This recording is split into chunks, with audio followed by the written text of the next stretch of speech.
Hey, what's going on out there? I would like to welcome every single one of you to Warrior Soil. So before I get started with this video, I would like to say I have two rules over at this channel. The first rule is for you to always use your own discretion when it comes to credit cards and credit scores. The second rule, that's for you to verify whatever it is you learn, whether it's here on this channel, another channel, or anywhere. That should be a rule of life. So getting into the video, what I'm simply on here to do is to relay information to you all in order to help you all. But getting into this video is going to be about some credit card news, and it's bad news in my opinion. I know some of you probably like, oh, it's always bad news. That should let you know what's currently going on right now with credit cards, credit scores in the economy, unfortunately. But it is bad news, and you're going to understand why I'm saying it's bad news by the time I'm done reading the article. So the way how credit card news works over here is I'll either read the full article or I'll read the important excerpts out of the article, and I'll always leave the link to the article in the description box so you all can give it a read. So the link to the article that I'm reading will be in the description box, so I encourage all of you to give it a read. And these articles are not that long, so make sure you check it out after you leave this video. But we're going to get right into it, all right? So the article was posted on CNBC, and it was posted on May 7, 2025. It says, banks are keeping credit card rates high even after the CFPB ruled a blank for high APRs was killed. Then one cool thing that I like about CNBC is they always give key points. And I know some of you are not fans of CNBC, but I share news from everywhere, not just CNBC, but pretty much anywhere that they have informative news that you all need to hear. I share it here on this channel. So let's go over the key points. It says, banks quickly raised interest rates to record levels and added new monthly fees on credit cards last year when the Consumer Financial Protection Bureau rule threatened a key revenue source for the industry. Now they're far more reluctant to reverse those steps, even after bank trade groups succeeded in killing the CFPB rule in federal court last month. Synchrony and Bread Financial, two of the biggest players in the business of issuing branded credit cards for the likes of Amazon, Lowe's, and Wayfair, are keeping the higher rates in place, executives said in a recent conference call. Now, isn't that interesting? So the CFPB, the Consumer Financial Protection Bureau, they were trying to get rates cut, and that rule got thrown out. But as you can see, the banks, they are leaving those rates the same. And this is a sign of things to come. I always tell people these banks are about profit and they're going to make their money regardless. And I'm not surprised to see that things are status quo for these banks. But we're going to continue to get right into it, all right? It says, last year, banks quickly raised interest rates to record levels and added new monthly fees on credit cards when the Consumer Financial Protection Bureau rule threatened a key revenue source for the industry. Now, they're far more reluctant to reverse those steps, even after bank trade groups succeeded in killing the CFPB rule in federal court last month. It says Synchrony and Bread Financial, two of the biggest players in the business of issuing branded credit cards for the likes of Amazon, Lowe's, and Wayfair, are keeping higher rates in place, executives said in recent conference calls. It says, quote unquote, we feel pretty comfortable that the rule has been vacated, Synchrony CEO Brian Double said on April 22nd. He said, with that said, we don't currently have plans to roll anything back in terms of changes that we made. His counterpart at Bread, CEO Ralph Andretta, echoed that sentiment. It says, quote unquote, at this point, we're not intending to roll back those changes, and we talked to the partners about that. The CEO celebrated the end of a proposed CFPB regulation that was meant to limit what Americans would pay in credit card late fees, an effort that the industry called a misguided and unlawful example of regulatory overreach. Under previous director Rohit Chopra, the CFPB estimated that this rule would save families $10 billion annually. Instead, it inadvertently saddled borrowers with higher rates and fees for receiving paper statements as credit card companies sought to offset the expected revenue hit. Retail credit cards hit a record high average interest rate of 30.5% last year, according to a bank rate survey, and rates have stayed close to those levels this year. It says, quote unquote, The companies have made a windfall, said David Silberman, a veteran banking attorney who lectures at Yale Law School.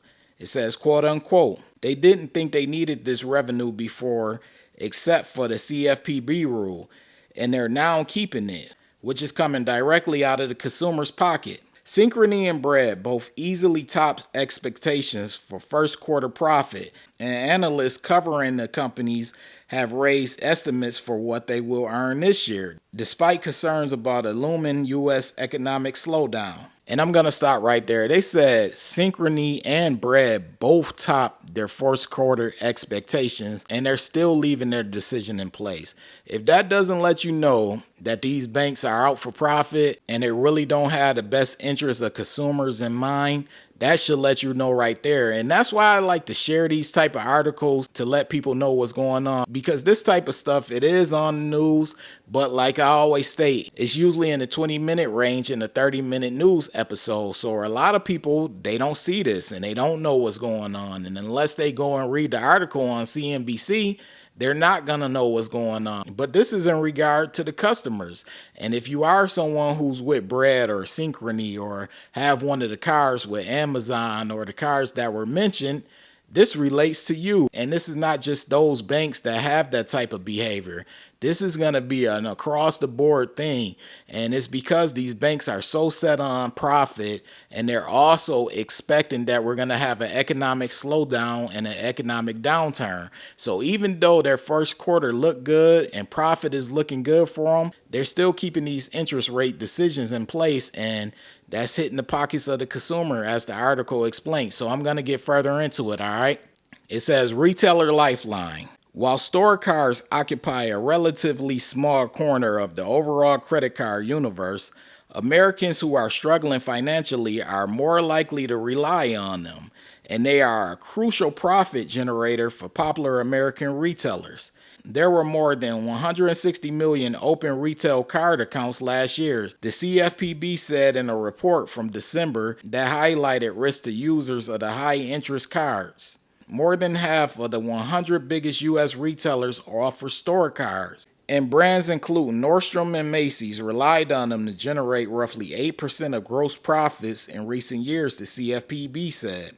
Banks may have taken advantage of the fact that some users of retail cards don't have the credit profiles to qualify for general purpose cards from JP Morgan Chase or American Express, for example, says senior bank rate analyst Ted Roseman. It says nearly half of all retail applications are submitted by people with subprime or no credit scores, and the card companies behind them approve applications at a higher rate than for general purpose cards, the CFPB said. It says, quote unquote, companies like Bread or Synchrony, they rely a lot more on people who carry balances or pay late fees, Roseman said. Rates on retail cards have fallen by less than 1% on average since hitting their 2024 peak, and they are typically about 10% points higher than the rates for general purpose cards, Roseman said. That means it's unlikely that other large players in the retail card sector, including Citigroup and Barclays, have rolled back their rate increases in the wake of the CFPB's rules demise. The most recent published APR on the Macy's card issued by Citigroup is 33.49%, for instance. Citigroup and Barclays representatives declined to comment for this article. Now, in my opinion, the writing is on the wall. A 33% APR on a card is ridiculous. And I will hope that any of you who are watching do not have a card that has a 33% APR. That's sickening, if we want to be honest. And just think about the piece in the article where they said that retail credit cards, they usually approve people with subprime credit scores or no credit at all, and people who carry over balances. And in my opinion, that's the catch right there. And that's why I make these videos, to let you all know, like, hey, if you don't have a good credit score or you have no credit score, you need to focus on getting your credit score together before you go and get a retail card or a general card, unless you're going to get a secured card. And even with a secured credit card, you need to learn how to manage that card. You need to learn about credit card utilization. You need to learn about why you should pay on time and not carry over balances, because as you can see from this article, people are carrying over balances with credit card APRs in the 30s. And that's wild, because all you're going to continue to do is gain interest on your balances. Now, it's a couple of more paragraphs in this article. I'm going to read the next paragraph because I think it's important, and I'm going to touch on that piece. But like I stated, I'm going to leave the link to the article in the description box. That way you could check the article out for yourself. But this next piece that I'm going to mention is just mind-blowing. So we're going to get into it. It says debt spirals. It says Synchrony's CEO gave some clues as to why banks aren't eager to roll back the hikes. Borrowers either didn't seem to notice the higher rates, or they didn't feel like they had a choice. That says it all right there. So it's kind of like they're doing it on a sneak tip. They're like, hey, the borrowers, they're not noticing that we're keeping these hikes the same, and they don't even know about the CFPB rule. And this is why it's so important for you all to educate yourself and inform yourself about what's going on in the news and how it impacts you. Some of you might be sitting back and you probably say, yeah, I got a couple of retail credit cards. I got a couple of store cards and general cards. You know, I'm not really focusing on it because I'm focusing on whether or not I can use my card or not. But this stuff relates to you, because while you do have a store card, they're saying that they're basically not changing their rates back because you all either don't know or you feel like you can't do anything about it. And this is why I say this is going to continue. So this is bad news in my opinion, because it's impacting people in a negative way. I personally feel like APR should never be above 30%, but they're getting away with it, and they're going to continue to get away with it. And the consumers, they're going to continue to play by the rules. My advice to you, if you do have a retail credit card, do not carry over balances on that retail credit card. I know some of you may have to, but once you finally do pay off that card, make sure you do not carry over balances, because carrying balances on a 30% or more credit card is ridiculous, and it's gonna get you in some financial trouble, and I mean big financial trouble. But I just wanted to share this article. Like I said, it's a couple of more paragraphs left in the article, but you all can check it out for yourself. But anyways, I want you all to go and read the article. But before you do that, be sure to participate in my poll. I currently have a poll on this Water Your Soil channel. What you do is you simply click on my profile picture, you go to the home page of this channel, and you go to the section that says post. On the post section, you'll see my latest poll as well as my other polls. Be sure to participate in them. Also, if you're new here and you feeling the vibe, this is Water Your Soil. Be sure to hit the subscribe button, turn on all notifications, that way you don't miss a future video, because I post often. That's clicking on the bell that's next to the join button and selecting all. Also, this goes to every single one of you, my subscribers included.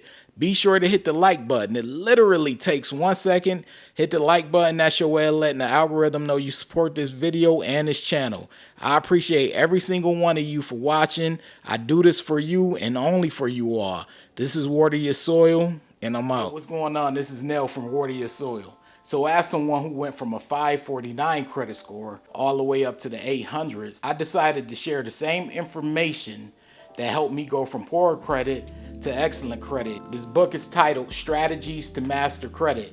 I put everything in this book, everything that helped me go from poor credit to excellent credit. All of the information is in this book. So I want you all to purchase this book. A lot of you have already purchased it, but it's available currently right now on Amazon.com and also MasterCreditBook.com. It's titled Strategies to Master Credit. You want this book. It has all the information needed in order for you to go from poor credit to excellent credit, or just simply maintain your good or excellent credit score. So get the book ASAP. And if you want something more in depth, you could take the course over at www.wateryoursoil.com. It's more in depth. There are actually chapters in this course, and it walks you through basically how FICO credit scores come about and how they're determined. And really, once you learn how FICO scores come about, and the concept of credit scores, then you're pretty much on your way to either going from poor credit to good credit, or just maintaining a good or excellent credit score. So if you want something more in depth, I have the course over at www.wateryoursoil.com. All right.